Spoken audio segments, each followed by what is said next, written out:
Twinkle Shah आप सभी को एक महत्वपूर्ण टॉपिक पर खास बात बताने जा रही हूँ कि हमारे देश का नाम भारत किस भरत पर पड़ा है। दोस्तों, आप सभी ने स्कूलों में तो पढ़ा होगा कि हमारे देश का नाम भारत दुष्यंत शकुंतला के पुत्र भरत से पड़ा, लेकिन क्या यह सच है? नहीं, यह सच नहीं है। दरअसल टीवी सीरियल शकुंतला और महाभारत की प्रसिद्धि के कारण देश के आम नागरिकों में यह भ्रांति फैल गई थी कि हमारे देश का नाम भारत दुष्यंत शकुंतला के पुत्र भरत से पड़ा होगा, लेकिन वास्तव में किसी भी ग्रंथ, चाहे वह कालिदास रचित अभिज्ञान शाकुंतलम हो या महाकाव्य महाभारत, कहीं भी दुष्यंत शकुंतला पुत्र भरत से देश के नामकरण का एक भी प्रमाण नहीं मिलता है। फिर भी महाभारत के आदि पर्व के 2-3 श्लोकों को प्रमाण के रूप में देकर उसे देश के नामकरण के साथ निरर्थक जोड़ा जा रहा है।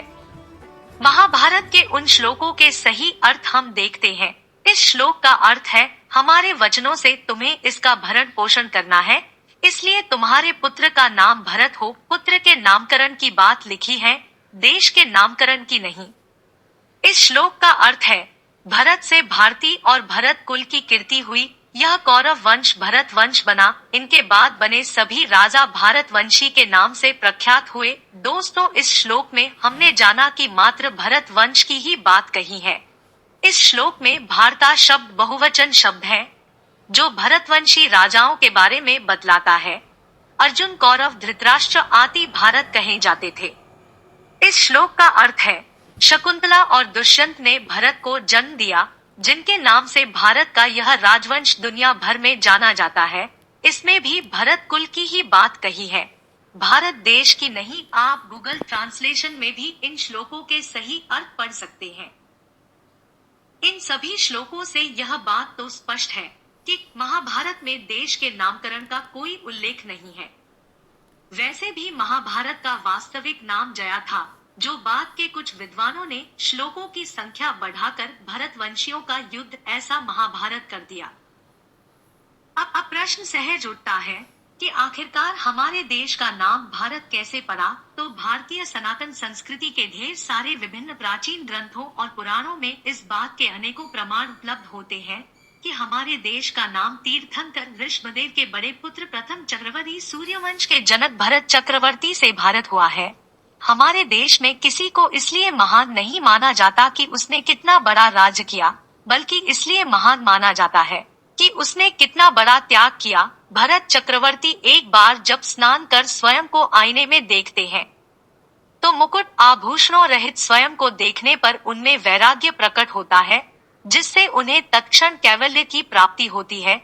चक्रवर्ती की अपार रिद्धि सिद्धि और परम वैभव युक्त संपूर्ण अखंड भारतवर्ष का विशाल शासन का त्याग कर वे अपने पिता और सभी भाइयों की तरह दीक्षा ले मुनि बनते हैं। आइए हम देखेंगे कि विभिन्न पुराणों ने इनके नाम से देश के नामकरण के विषय में क्या लिखा है। श्रीमद् भागवत के अध्याय 5 में अर्थ, उनमें से सबसे बड़े पुत्र महान योगी भरत में सर्वोत्तम गुण थे, जिसके कारण इस वर्ष को भारत कहा जाता है। श्रीमद् भागवत में ही उनमें सबसे बड़े भाई भरत भगवान नारायण प्रायण थे। यह अद्भुत देश भारतवर्ष उनके नाम से प्रसिद्ध है। लिंग पुराण अध्याय 47 में तब ऋषभ ने पुत्र वात्सल्य से भरत की ओर ध्यान किया, ज्ञान और वैराग्य पर आश्रित हुए, राग और इंद्रियों को जीत जितेंद्रिय बने, इसलिए विद्वान लोग भारत देश को इनके नाम से जानते हैं। वायु पुराण में ऋषभ ने भरत नामक एक वीर पुत्र को जन्म दिया, जो 100 भाइयों में बड़ा भाई था। इसके बाद अपने पुत्र भरत को स्थापित किया और वनवास के लिए निकल पड़े। भरत को हिमालय का दक्षिण वर्ष सौंपा, इसीलिए विद्वान लोग इस देश को इनके नाम से भारत नाम से जानते हैं। कूर्म पुराण की ब्राह्मी संहिता में हिमालय पर्वत महात्मा से नाभिवर्ष था। महादुति मरुदेवी से उन्हें ऋषभ नामक पुत्र हुआ। ऋषभ ने 100 पुत्रों में वीर बड़े भाई भरत को जन्म दिया। ऋषभ ने अपने पुत्र भरत को पृथ्वी का स्वामी नियुक्त किया। वराह पुराण के अध्याय 74 में नाभि मरुदेवी से ऋषभ और ऋषभ से भरत नामक पुत्र का जन्म हुआ। उनका पुत्र भरत सभी में बड़ा भाई था और उनके पिता ऋषभ थे। उन्होंने हेमाद्री के दक्षिण वर्ष, जिसका महान भारत नाम है, पर शासन किया। ब्रह्मांड पुराण में ऋषभ से 100 पुत्रों में बड़े भाई वीर भरत का जन्म हुआ। मनुष्यों में ऋषभ ने अपने पुत्र का अभिषेक किया और महान निर्वासन दीक्षा ग्रहण की। उन्होंने भरत को हिमालय के दक्षिण वर्ष के बारे में बताया, इसलिए विद्वान लोग भारत देश को इसी नाम से जानते हैं। विष्णु पुराण में ऋषभजी से भरत का जन्म हुआ, जो 100 पुत्रों में सबसे बड़े थे। तब से इस श्लोक में भारतवर्ष गाया जाता है।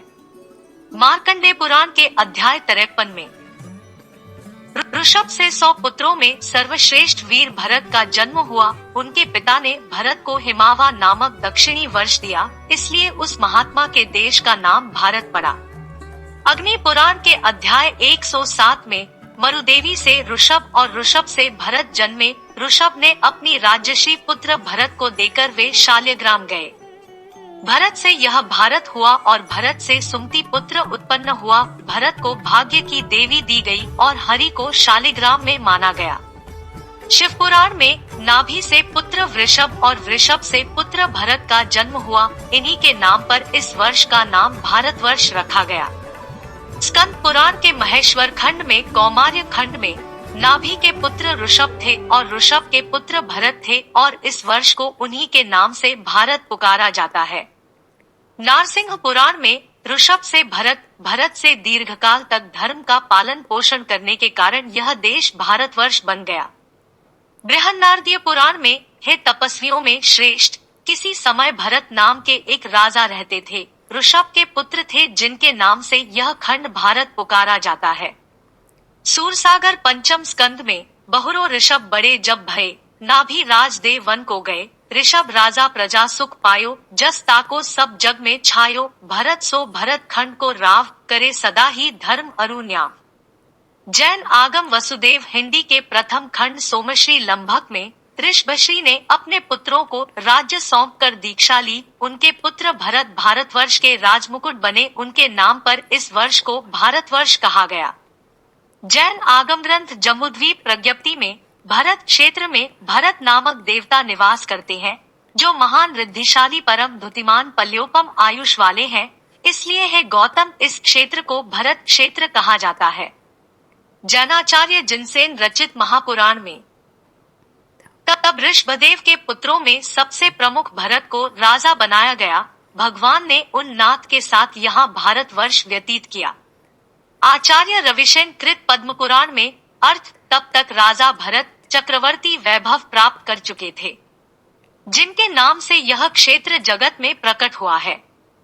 सार्थ एकनाथ जी भागवत के अध्याय 2 में ऐसे हैं, ऋषभ के पुत्र जिनका नाम भरत है, जिसकी प्रसिद्धि आश्चर्यजनक है। जगत में वे परम पवित्र, वे एक आदर्श बने रहे। ऐसी भूमि को भारतवर्ष कहते हैं। सकल कर्मों के आरंभ करते समय भरत जी का नाम स्मरण किया जाता है। हिंदू संतों ने भी इस विषय पर अपना मंतव्य दिया है। जी जैन धर्म के प्रथम तीर्थंकर हैं। इनके एक पुत्र हुआ जिनका नाम था भरत। ये कोई और भरत नहीं, ये वही भरत जी महाराज जी जिनके नाम से हमारे देश का नाम भारत पड़ा। ऋषभदेव जी जो भगवान जैन धर्म के प्रथम तीर्थकर माने गए। हमारे में 24 भगवान होते हैं, 24 तीर्थकर माने गए, तो प्रथम तीर्थकर हैं श्री ऋषभदेव जी। महाराज नाभि की पत्नी मेरू देवी के गर्भ से ऋषभदेव के रूप में प्रकट हुए और इन्होंने धर्म का उपदेश किया है। बोलो श्री ऋषभदेव भगवान की जय। फिर ऋषभदेव भगवान कई हजार वर्षों तक प्रजा का पालन करते हैं। भगवान ऋषभदेव के 100 पुत्र हुए और जो सबसे बड़े पुत्र थे उनका नाम भरत था। वो इस देश के राजा हुए। उन्हीं के नाम पर इस देश का नाम भारतवर्ष पड़ा। ऋषभदेव भगवान अपने ज्येष्ठ पुत्र भरत को राज्य दे करके जंगल में चले गए और नाभि के पुत्र हुए ऋषभदेव जी। ऋषभदेव जी जैन धर्म के प्रथम तीर्थंकर हुए। ऋषभदेव जी के 100 पुत्र हुए।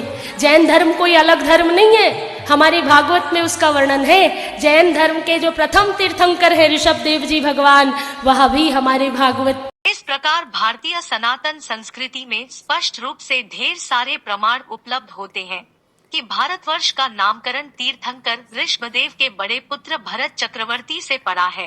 हाल ही में प्रकाशित हुई महत्वपूर्ण पुस्तक भारतनामा के तीसरे संस्करण में देश के अनेकों विद्वानों ने अलग अलग भाषाओं में अपने अपने प्रमाण देकर ऋषभपुत्र भरत से ही देश का नाम भारत होने का दावा किया है।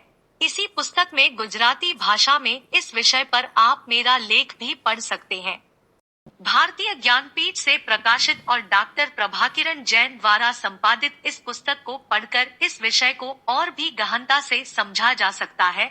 सत्य के निरीक्षण के फलस्वरूप गुजरात बोर्ड ने 6ठी कक्षा के पाठ्यक्रम में इतिहास विषय का पहला पाठ चलो इतिहास जाने में भारत देश के नामकरण के विषय में दुष्यंत शकुंतला पुत्र भरत का उल्लेख हटा दिया है।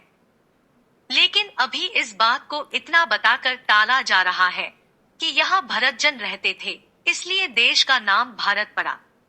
पर हम सभी जानते हैं कि भारत देश में रहने वालों को भरतजन, भारतीय या भारतीय ही कहा जाएगा ना।